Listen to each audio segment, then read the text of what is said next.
Praise Lord प्रभुंकर बहुमूल्य नाम मु आपन को पुनर्बार प्रेज लॉर्ड जणाइबा चाहिए।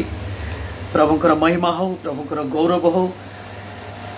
आज आम जीवित मान अवस्था अच्छु मोर प्रिय मैंने जीवित मान मध्य गणना करा आमर कौन उत्तमता नुहे, आमर कौन धार्मिकता नुह कि आमर कौन टैलेंट पाई नुह, किंतु गोटे विषय सा प्रभु आउ लेखांती रम्य पुस्तक 5:8 गोटे विषय लिखा जाए आम देखा। किंतु आंभे माने पापी थिवा समय सुधा ख्रीष्ट जे आमान निमंते मृत्यु भोग कले से ईश्वर आमान प्रति अपना प्रेम स्वप्रमाण करुअछंती।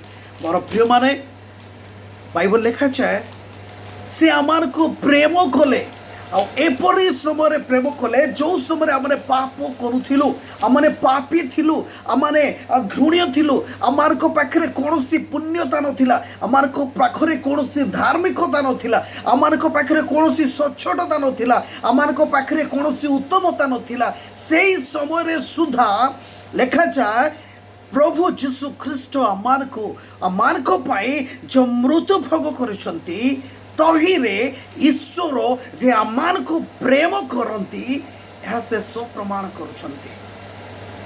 थोड़े भाभी देखो मोर प्रेम माने अनेक आजिका डेट्रे अनेक पास्टर्स माने, प्रीचर्स माने, इवांजेलिस्ट माने, अपोस्टल्स माने से माने जगत छाड़ी चली जाइछंती, किंतु आज आम जीवित मान मध्य अच्छु। आम कौन भूल करूनु कि आम कौन पाप करूनु कि तथापि आम जदि जीवित अवस्था अच्छु किसी तो गोटे रहस्य अच्छी, किसी तो गोटे उद्देश्य अच्छी, किसी तो गोटे प्लान अच्छी परमेश्वर से लेखा गला से आमान को प्रेम करती। जदि से समय आमान को प्रेम करुले तो भाभी देखो मोर प्रेम माने वर्तमान से कहीं केते दूर से प्रेम करुँच आम को चिंता करने को पड़ो। आम अनेक थर तांकर प्रेमर फायदा उठाऊ, माने अनेक थर आम प्रेमर फायदा उठाऊ। आमने आज भी जानी पारुन आमने कहार उपासना करुचु, किए से किए आमान को पाई जीवन देले, कहा प्राणर और कहा माने किए प्राण त्याग करने जोगु और परमेश्वर आमान को प्रेम कले से व्यक्ति किए से किए यीशु ख्रीष्ट किए से आमान को पाई।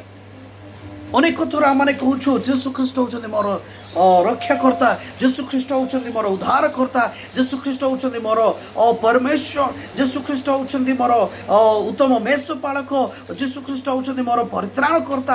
हाँ अनेक थर आम ए विषय कहूँ, किंतु सतरे आम सेपरे चलुछु कि आमर जीवनशैली तद्रूप अच्छी कि मोर प्रिय माने आज आम निजक क्वेश्चन करने को पड़ो। जदि परमेश्वर बा यीशु ख्रीष्ट मोर उद्धारकर्ता आज मु उद्धार हेछि कि आज मु पवित्रतार जीवन यापन करुछि कि कहीं प्रथम भीतर लेखा गला आंभे पवित्र से तुमको पवित्र होगा पड़ो। आज मैंने पवित्रतार जीवन यापन करुछु कि जदि जड़े उद्धार हेछि से कौन सी प्रकार जगतर अभिलाष से रहिबो नाही। हुए तो आमर यौवन समय पापर थिबा, हुए तो आमर पूर्व समय कौन पापी है संसार अभिलाष थिबा, अंधकार थिबा, किंतु वर्तमान बाइबल कहूँ जो माने उद्धार पाई अछंती जड़े उद्धार पाई कि कौन सी प्रकार से अंधकार रही पारिबो नाही। जड़े उद्धार पाई से कौन सी प्रकार पापरे रही पारिबो नाही। जदि आज भी मु पापरे अच्छी, आज भी मु अंधकार अच्छी, तेबे मु किपरि भाबरे कहूछि से मोर उद्धार करता। जदि से मते उद्धार करि अछंती तेबे मु आज पवित्रतार जीवन यापन करूछि कि जदि मु कहूछि से मोर उत्तम मेषपालक।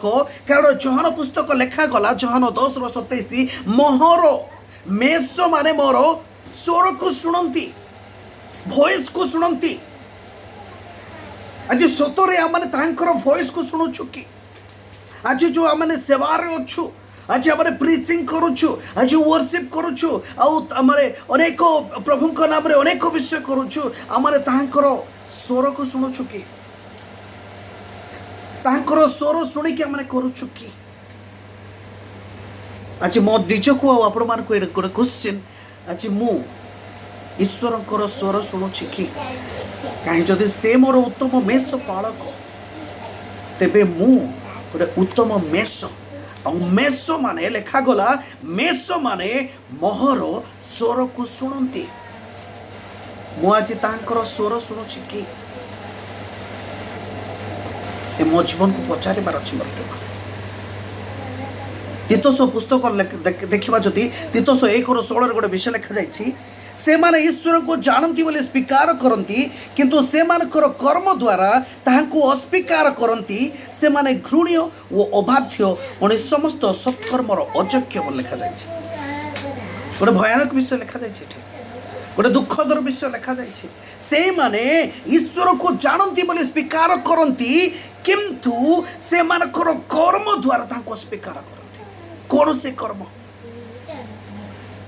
କୌଣସି କର୍ମ ସେମାନେ ବ୍ୟବହାର ଦ୍ୱାରା ପରମେଶ୍ୱରକୁ ଅସ୍ୱୀକାର କରନ୍ତି। ସେମାନେ କଥାବାର୍ତ୍ତା ଦ୍ୱାରା ଅସ୍ୱୀକାର କରନ୍ତି। ସେମାନେ ଚାଲିଚଳନ ଦ୍ୱାରା ଅସ୍ୱୀକାର କରନ୍ତି। ସେମାନଙ୍କର କର୍ମ ଦ୍ୱାରା ସେମାନେ ଅସ୍ୱୀକାର କରନ୍ତି। ଅନେକ ଥର ଆମେ ଦେଖିଥିବା, ଆମେ ଚର୍ଚ୍ଚରେ ନିଜକୁ ଗୋଟେ ସାଧୁତାର ପରିଚୟ ଦେଇଥାଉ। ଅନେକ ଥର ନିଜକୁ ଗୋଟେ ଆତ୍ମିକ ପୁରୁଷ ବା ଆତ୍ମିକ ସ୍ତ୍ରୀର ଆମେ ପରିଚୟ ଦେଇଥାଉ। ଷ୍ଟେଜରେ ଯେତେବେଳେ ଆମେ ଚଢ଼ୁ, ଆମେ ବେଳେବେଳେ ନିଜକୁ ପବିତ୍ର ବୋଲି ଆମେ ନିଜକୁ ପ୍ରମାଣ କରିବା ପାଇଁ ଚେଷ୍ଟା କରିଥାଉ।